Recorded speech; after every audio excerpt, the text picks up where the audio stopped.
नमस्कार, good morning, सुप्रभात मेरे शेर शेरनियों। आज हम आपको गंगा नदी तंत्र पढ़ाने वाले हैं। देखिए,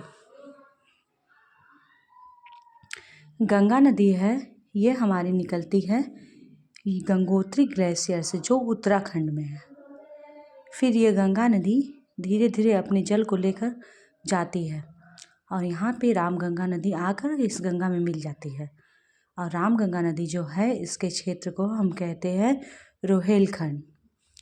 फिर गंगा नदी रामगंगा नदी जो मिल गई है, फिर यहाँ पे आगे बढ़ती है और यहाँ पे आके यमुना नदी गंगा नदी मिलती है।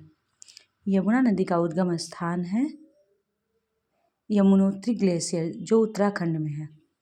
यमुना में हमारी आके मिलती है सिंध नदी, केन, बेतवा, चंबल।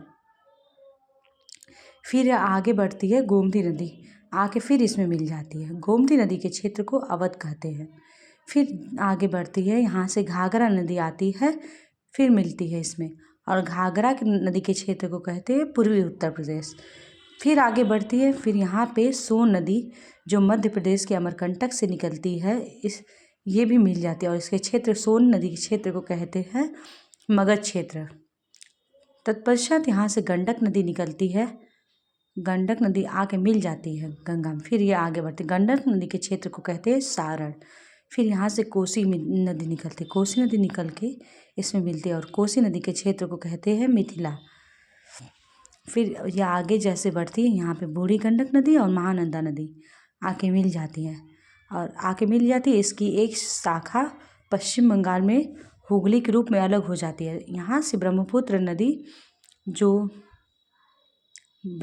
नदी जो मानसरोवर झील तिब्बत से निकलता है, ये आके मिलता है और गंगा मिलता है। तो ये गंगा यमुना जब आके ब्रह्मपुत्र गंगा में मिलता है, तो ये सुंदरवन का डेल्टा बनाता है और सुंदरवन का डेल्टा बना के बंगाल के खाड़ी में गिर जाता है। नमस्कार।